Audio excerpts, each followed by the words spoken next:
Welcome to the Resource Podcast, where we take a slightly sassy, fully feminist approach to creating healthy relationships and a joyful life. I'm your host, Tatiana Thompson, and I'm a licensed professional counselor practicing in both Arizona and Minnesota. I specialize in applying clinically proven techniques like EMDR, parts work, and neural reprogramming to help you see real, lasting change in your everyday life. Just remember, I am a licensed therapist, but I'm not your therapist. This show is for informational purposes only, and it's not a replacement for seeking personal mental health or medical advice. So join me now as we explore simple strategies for breaking toxic relationship patterns and applying simple mental health tools to your daily life. Learn how to take the small steps today that will guide you to your best life tomorrow.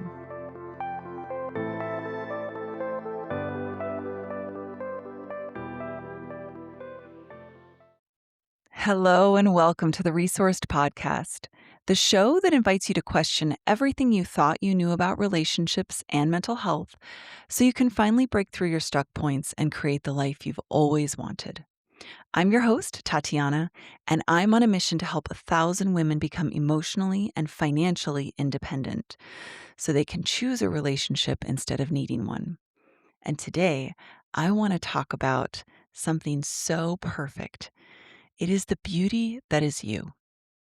No, I'm not talking about your hair or your body or even your smile, although they can all be portals for letting that beauty shine through. What I'm actually talking about is the truest version of you, underneath all the defenses and the trauma and the pain. This is the version of you that has always been there and will always be there. That is simply an endless stream of pure love being filtered into this world through the exquisite prism that is you. This is that beautiful sweet spot where psychology meets spirituality. In internal family systems, this is called self-energy with a capital S. In religious philosophies, it's seen as channeling the divine.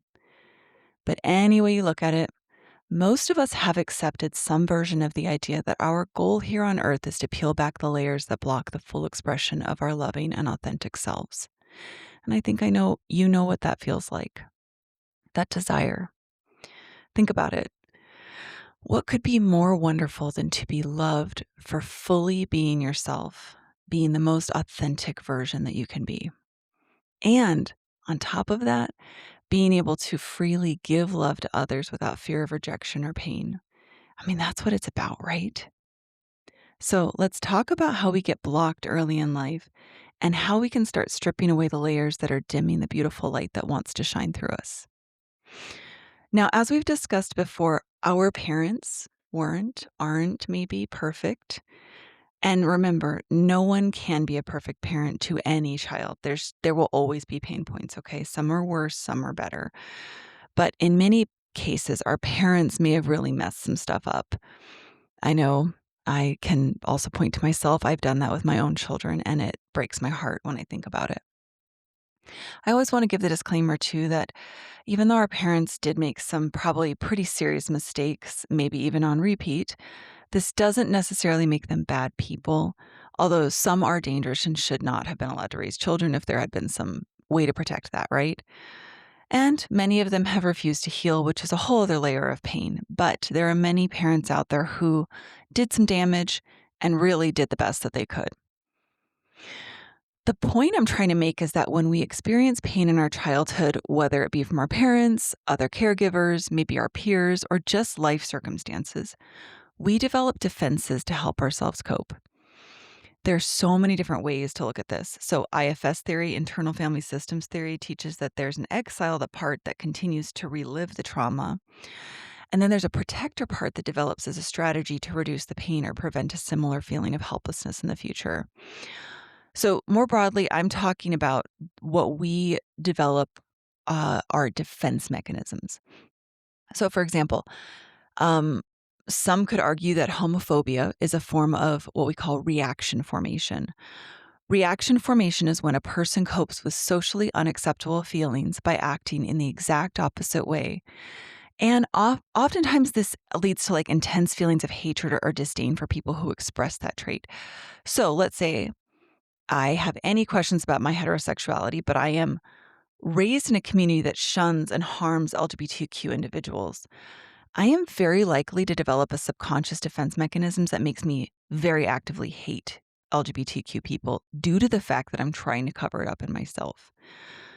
Some other defenses are all about shutting down emotions, which are labeled in IFS theory as firefighter parts. They put out the intensity of the fire through numbing behaviors like engaging in addictive behaviors or just shutting down emotionally.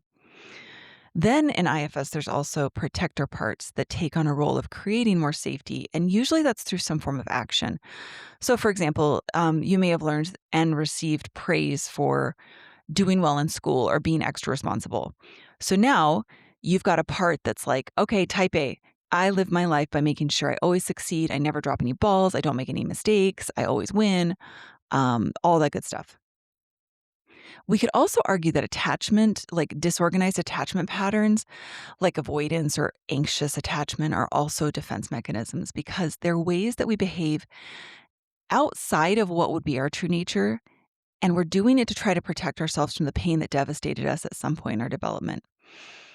So, like for an anxious attachment, maybe I do have a loving partner who is very attentive, but I'm always looking for the worst thing because I am really, really trying to prevent being blindsided by being abandoned again.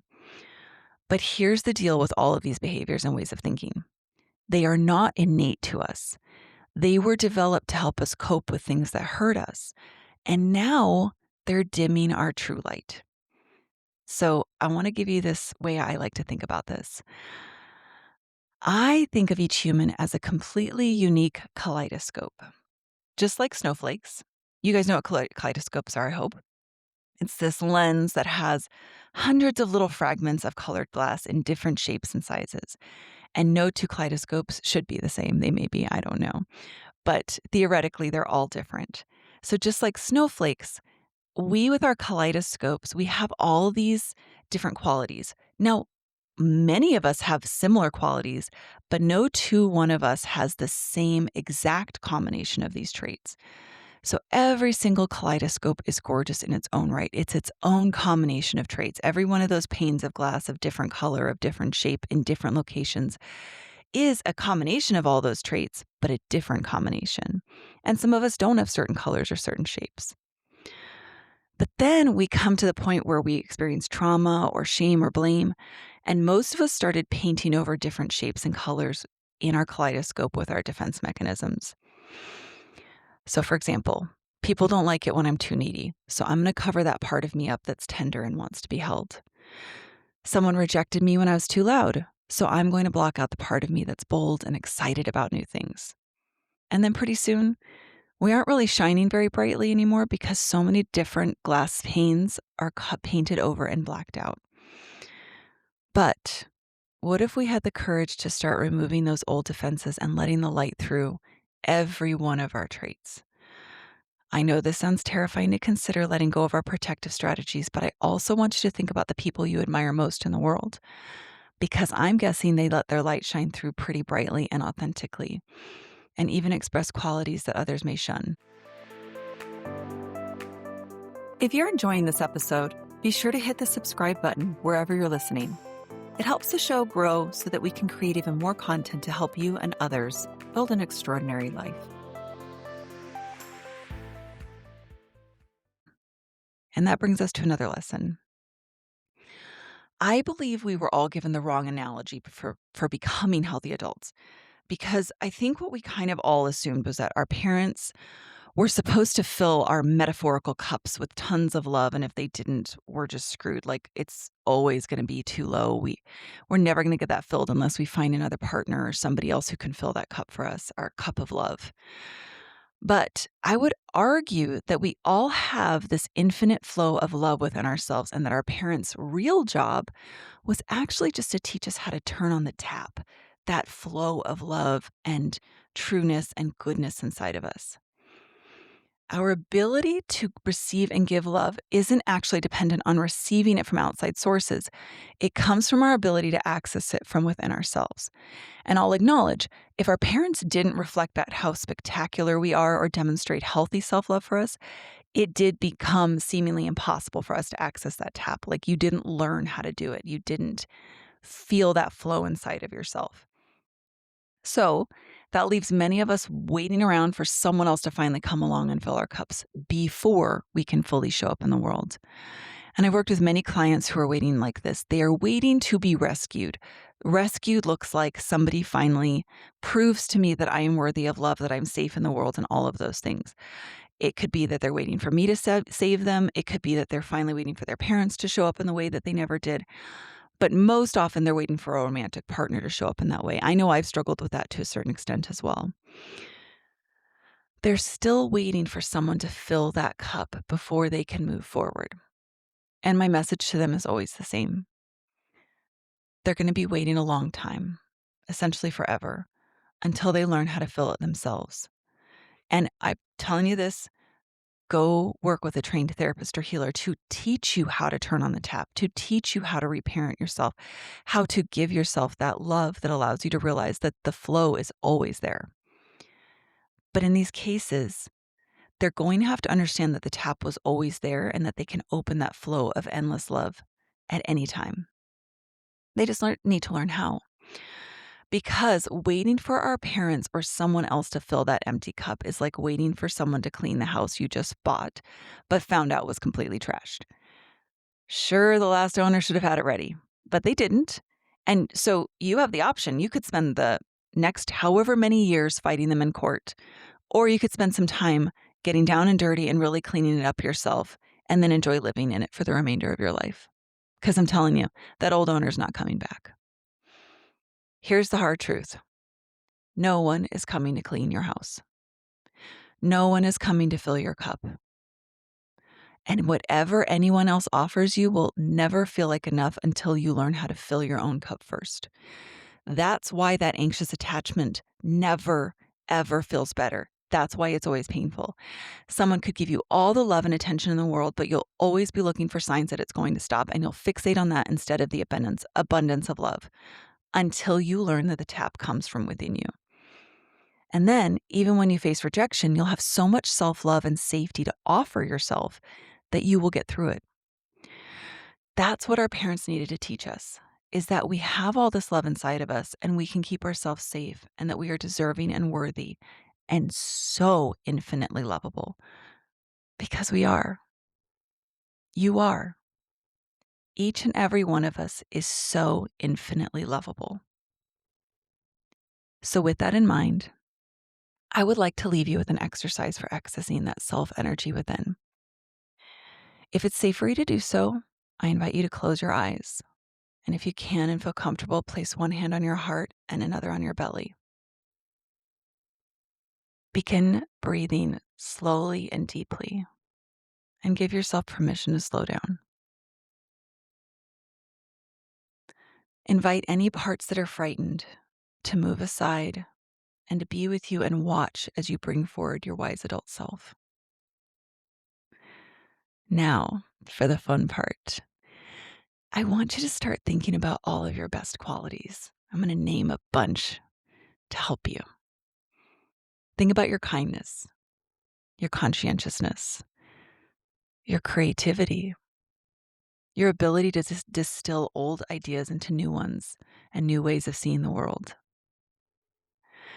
your love of nature, your green thumb, your ability to connect with animals, your phenomenal cooking skills, your humor and playfulness, your strong intuition, your passion, your tenderness,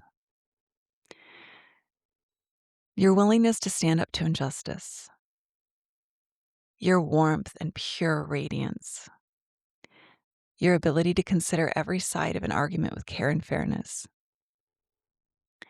your loyalty and wisdom, your ability to create a warm home for your loved ones, your ability to love like you've never been hurt. Think of all of it. Think of the ones I didn't name. See all these beautiful qualities that make up the kaleidoscope of you and really lean into the beauty that is you. Now, add to that thinking about different moments where you've experienced pure love or joy or beauty in your life. Go back as far as you need to. It could be today, it could be years ago. Maybe it's the way your dog looks at you when you're rubbing his belly, or the way your child looks while she's sleeping. Maybe it's the way the light filtered through the trees on your morning walk today.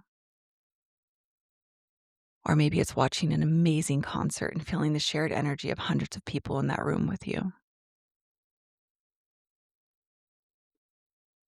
Let those feelings of pure connection start to fill your body.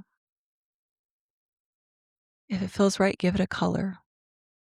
And watch that color get brighter and expand until it fills every bit of you. Let it soften every nerve and relax the tension in all parts of your body.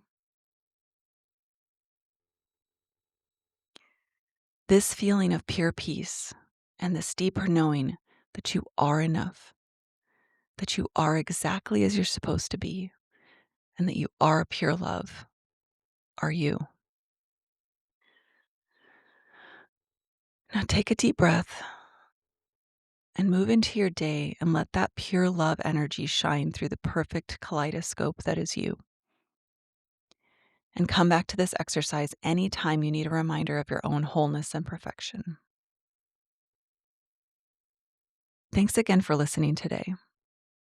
And I want you to remember, you are worthy, whole, and complete. So stop chasing and start choosing.